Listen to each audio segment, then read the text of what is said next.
Hello friends, welcome to SM classes. आज हम करेंगे चैप्टर 1 से एक्सरसाइज 1.2 का question number 1। Prove that root 5 is irrational. हमें प्रूव करना है कि रूट 5 एक इरेशनल नंबर है। तो let if possible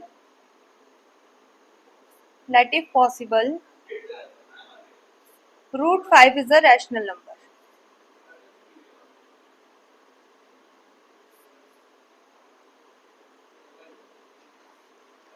So we can write it in the form of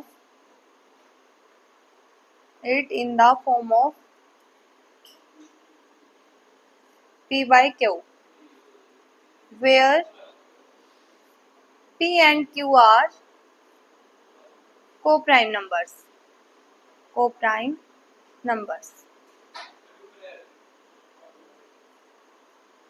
and Q is not equal to 0। इसमें हमने लिखा है let if possible root 5 is a rational number. अगर हो सकता है तो मान लीजिए, अगर पॉसिबल है तो कि रूट 5 रैशनल नंबर है। So we can write it in the form of P by Q। तो अब हम इसे P बाई Q की फॉर्म में लिखेंगे, where P and Q are coprime numbers, जहाँ P एंड Q हमारे को प्राइम नंबर्स है and Q is not equal to 0 और Q हमारा 0 के इक्वल नहीं है। तो हमारे को प्राइम नंबर्स क्या होते हैं, देखिए, जैसे एक हमने ले लिया 3 और एक हमने ले लिया 5। एक हमने ले लिया 3 और एक ले लिया 5। 3 के कॉमन फैक्टर क्या होंगे, 1 इंटू 3। 1 इंटू 3 प्राइम फैक्टराइजेशन जब हम करेंगे तो इसके फैक्टर होंगे 1 इंटू 3 और 5 के फैक्टर होंगे 1 इंटू 5।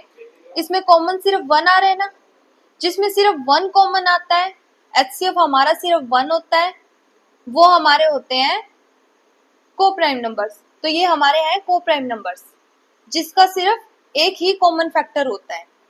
चलिए अब आगे करते हैं। को प्राइम नंबर्स आपको समझ आ गया, और जहां क्यू हमारा 0 के इक्वल ना हो तो रूट 5 को हम रखेंगे P बाय Q के इक्वल, P बाय Q, क्योंकि so we can write it in the form of P by Q। हम इसको P बाय Q की फॉर्म में राइट करेंगे। तो root 5 equal P by Q। अब रूट 5 तो हमारा सिर्फ सिंगल वर्ड है, सिंगल डिजिट है, इसके बाय में हमें 1 लगाना पड़ेगा इसको P बाय Q की फॉर्म में करने के लिए। तो हम इसके बाय में 1 लगा देंगे। अब हम करेंगे by cross multiplication, then we get. Cross multiplication ऐसे करते हैं, Q को रूट 5 से मल्टीप्लाई करेंगे तो 5 रूट 5 Q और इक्वल में P को 1 से मल्टीप्लाई किया तो P, क्योंकि 1 को किसी से भी मल्टीप्लाई करो वही सेम नंबर आएगा, तो इसलिए P। अब आगे हम क्या करेंगे, squaring on both sides, squaring on both sides, then we get. अब हम इन दोनों साइड स्क्वेयर्स कर लेंगे, स्क्वेयर रूट लगाएंगे। कैसे लगाएंगे, इस पे पूरे पे होल स्क्वेयर आएगा। क्या आएगा, पूरे पे होल स्क्वेयर आएगा।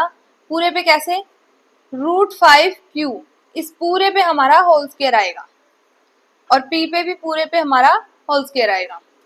अब देखिए, रूट से हमेशा स्क्वेयर कट जाता है, रूट से हमेशा स्क्वेयर कट जाता है। तो अगर हम 5 का रूट काटना चाहे तो हम स्क्वेयर से काट सकते हैं, तो हम काट देते हैं। रूट हमने स्क्वेयर से काट दिया, पर Q का तो नहीं कटा ना, ये तो सिर्फ रूट 5 का रूट काटा है हमने स्क्वेयर से, पर Q का स्क्वेयर तो अभी भी बाकी है ना। तो हम लिखेंगे 5Q स्क्वेयर, हमारे पास ये बच गया, क्योंकि 5 का रूट कट गया तो हमारे पास सिर्फ 5 बचा, और Q का स्क्वेयर हमारे पास अभी भी बचा है, क्योंकि रूट से आपने स्क्वेयर को काटा है और वो भी 5 का, तो Q का स्क्वेयर हमारे पास अभी बचा है। तो रूट 5Q स्क्वेयर हमारा इसका सॉल्यूशन हो जाएगा। आगे हम होल स्क्वेयर हटा के P का स्क्वेयर कर देंगे, बस इतना कर दिया। अब इसके बाद हम क्या करेंगे, 5 हमारे यहाँ मल्टीप्लाई में है, हम इसको इक्वल टू के उस साइड लेके जाएंगे तो ये डिवाइड में चला जाएगा। तो Q square equal P square by 5 हो गया। अब हमें क्या करना है, P square is divisible by 5, P square is divisible by 5, then P is also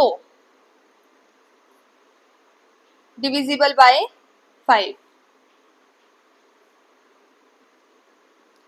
इसमें हमें कहा हुआ है कि अगर 5p स्क्वायर को डिवाइड करता है तो 5p को भी डिवाइड करेगा। ये मैंने आपको इंट्रोडक्शन वीडियो में समझाया हुआ है, अगर आपने वो इंट्रोडक्शन वीडियो नहीं देखी है तो आप देख लीजिए, आपको ये चैप्टर अच्छे से समझ में आएगा। इसमें कहा हुआ है कि 5 अगर p स्क्वायर को डिवाइड कर रहा है तो 5p को भी डिवाइड करेगा, बस इसमें यही दिया हुआ है। ये हमारी फर्स्ट इक्वेशन बन गई। अब हम क्या करेंगे, लेट हम रख लेते हैं p की वैल्यू हम रख लेते हैं 5r। p की वैल्यू हमने रख ली 5r। अब ये फर्स्ट इक्वेशन जो हमारी है, ये हमें जो फर्स्ट इक्वेशन दी हुई है, इस फर्स्ट इक्वेशन में हम p की वैल्यू रख देते हैं। q स्क्वायर तो हमारा सेम रहेगा, p की वैल्यू हमने क्या ली है 5r, तो p का स्क्वायर होगा तो 5r स्क्वायर, तो 5r का हम होल स्क्वायर कर देंगे बाय 5। अब q स्क्वायर तो सेम रहेगा, आगे क्या आएगा 5r स्क्वायर, तो 5r स्क्वायर का क्या होगा 25, 5 का स्क्वायर होएगा तो 5 5 जो 25 और r स्क्वायर का r स्क्वायर आ जाएगा बाय 5। अब 25 को हम 5 से काटेंगे तो हमारा बचेगा 5, तो क्यू स्क्वायर का आया हमारा 5r स्क्वायर। आगे हम करते हैं, ये देखिए, इसके बाद हम करते हैं Q square equal 5r square. इसमें हमारा क्या आएगा आगे, देखिए Q square equal 5r square.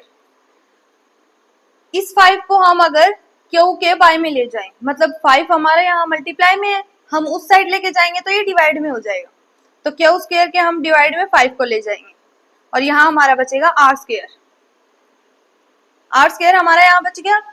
अब हम जो हमने पीछे लाइन लिखी थी, ये यहाँ पे देखिए हमने ये लाइन लिखी थी p square is divisible by 5 then p is also divisible by 5।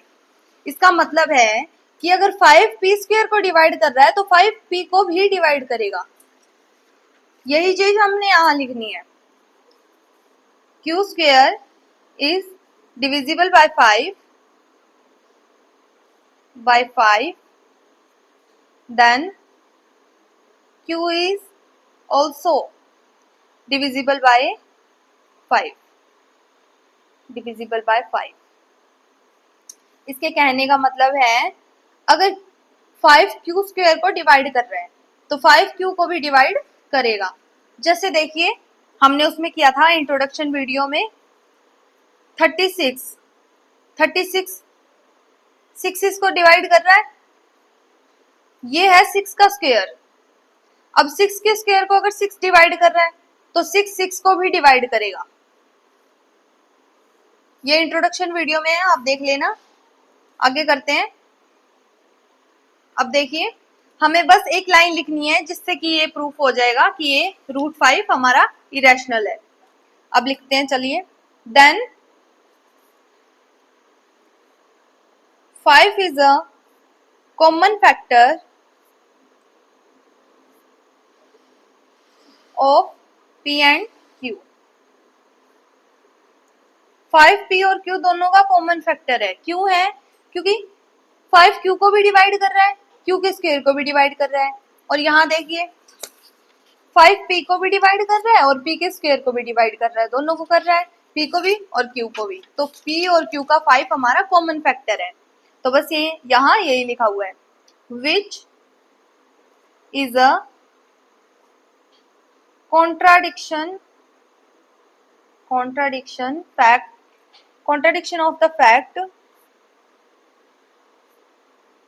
that p and q are co-prime numbers।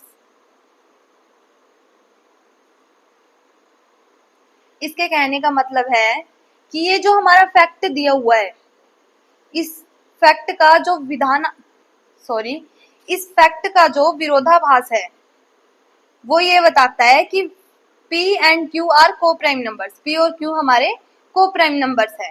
So we can say that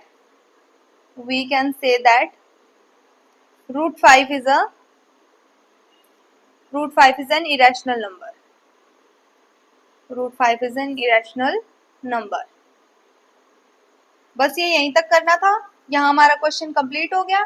अब आपको इस क्वेश्चन से या इस चैप्टर से रिलेटेड कोई प्रॉब्लम हो तो आप मुझे कमेंट में बताइए, मैं आपको उसका सॉल्यूशन जरूर दूंगी। और इसी के साथ मिलते हैं अगली वीडियो में।